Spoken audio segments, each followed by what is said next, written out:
Okay, so I'm showing off the tools I'm using to try to install a wheel hub bearing into a Volvo C30. A small jack. This is from O'Reilly's, but the cost to use it is inflated. In order to rent it, it costs like $370 or something extreme like that. But basically, that's the tool I'm using. My neighbor showed up at the perfect time. I was feeling like my back's up against the wall, but he let me borrow a long drive and a socket to go, or an extension piece and a socket to go with it. So I'm hoping that I'm gonna be able to get this wheel bearing swapped out.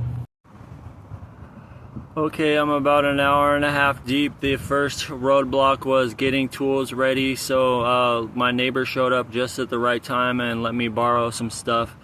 And then the next one was I was worried that I wasn't going to get the brake caliper bolts off of. I was struggling with it, like hitting the ratchet with a hammer because I don't have a driver, but I eventually was able to do it. So it was a 15mm long socket, and then I used this hammer to hit on it. So if you're trying to do it without a driver, you would have to have a breaker bar, but it doesn't fit in the because I was thinking maybe I could use this like if I had the right amount of leverage, but it doesn't really fit in the wheel well. So anyways, at this point my brake caliper is about to come off, which makes me kind of nervous. I don't know, I'm just watching exactly how it comes out, like how the pads are lined up and stuff while I take it off. So I guess I'll just do it on video.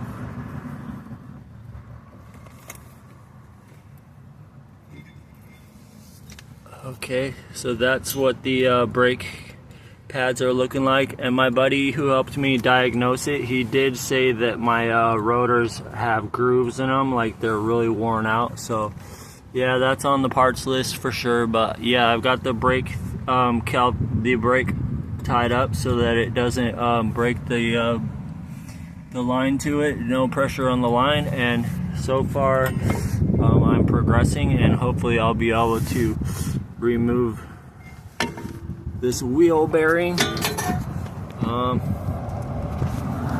Yeah, I'll make more videos. Sorry for being camera shy. I haven't really made it very much further, but this is how I've got my brake caliper tied up so that it doesn't move. And I guess I did have drilled and slotted rotors, so I mean, for what it's worth, even though they have grooves in them, so I think that means I need new brake pads at the very least.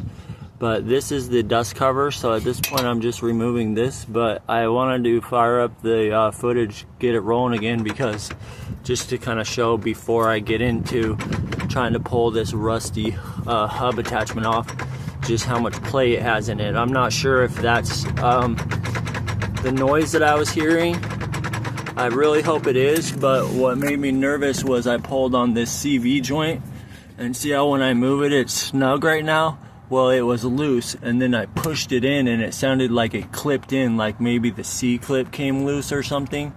So what I'm really hoping is that it's not this axle. I guess I'm hoping that it's either this or that, because those are like some of the parts that I researched and I know about, like have general idea how to fix it. But I guess what I need to do is also remove like this, and then I need to remove that maybe. I'm not completely totally sure at this point. I need to watch some more videos about how to get into removing this. But yeah, I'll let you know how it goes. Wow, this is crazy. I got fired from my job, so I started doing door jacking, which became my main job, and then my Prius wore out, so I had to get another car, and I had saved up enough from driving around all summer. So then I got this car because I thought it'd be fun with the turbo. But what do you know? It has a worn out part. The guy told me it was the strut. I barely made it enough to get the strut, it wasn't the strut. It's still making so much noise. It was scary to drive. I was doing it at like 60 miles an hour. I had to. I was trying to get deliveries done. I'm just so broke. Oh man, and I got my rent coming up, my phone bill. Oh jeez. My neighbor let me borrow a pickle fork. I couldn't find mine. I was trying to find it in storage. But I'm reading the instructions on how to use this tool to pull this bearing off. And it says to disconnect the lower control arm and swing the CV axle out of the way. And I couldn't do it for the life of me without this tool. So, I mean, if you have like a pry bar, but I don't really have a pry bar, this is what I got. Oh man. But anyways, so here I am. I'm at the point where I need to attach this, but I don't know if I can figure out how to attach that. I think maybe my internet's down because I didn't pay my phone bill. But I'll make another video and keep trying to progress. This is the bearing brand that I chose. It's the one O'Reilly sells. It was $150. I could have got the cheapest one from Rock Auto delivered to my house the next day for 50 bucks less. I've got a general idea of how this is gonna go. Because I read the instructions. You might be able to read them too if you screenshot this. But the diagram labels are really small. Bear with me while I show that.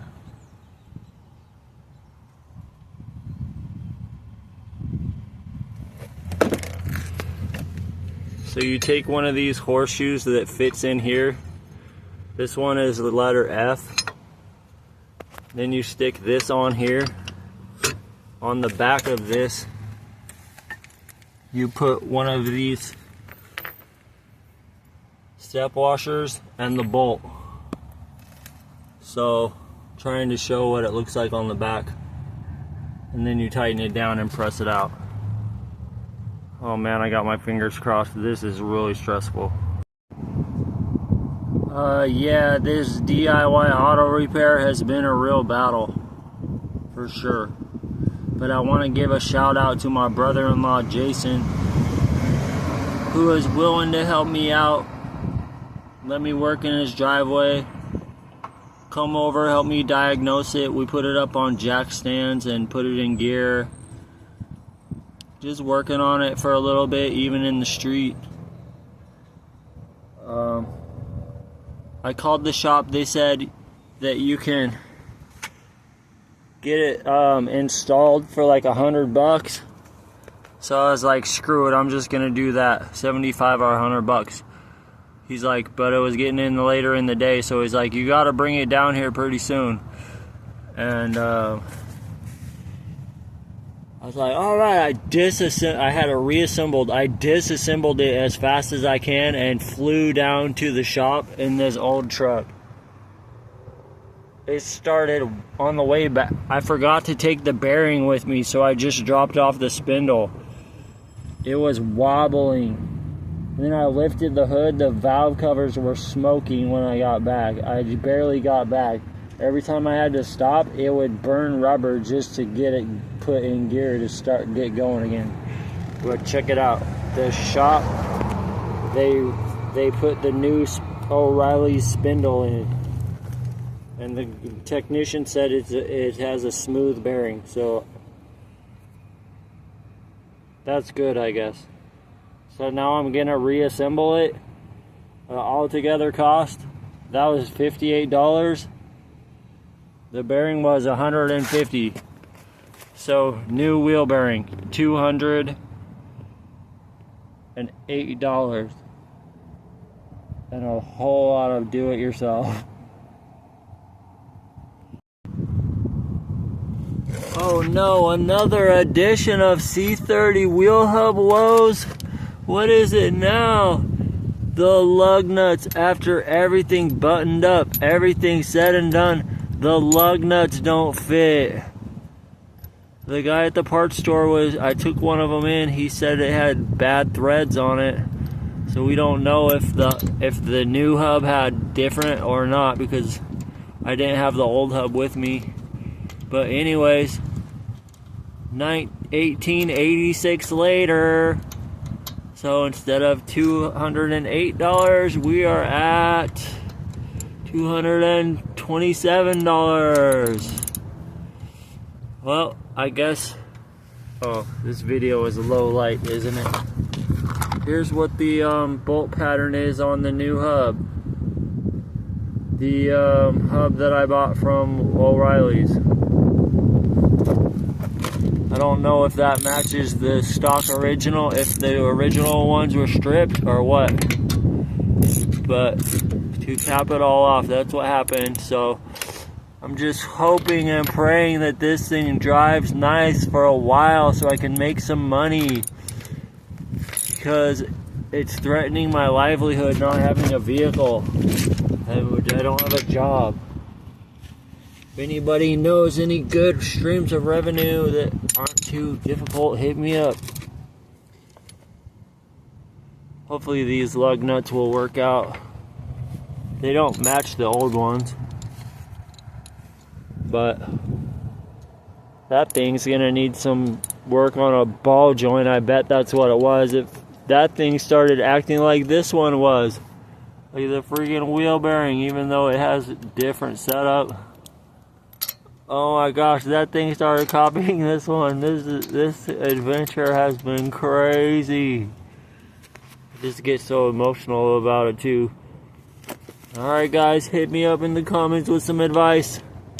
Take care.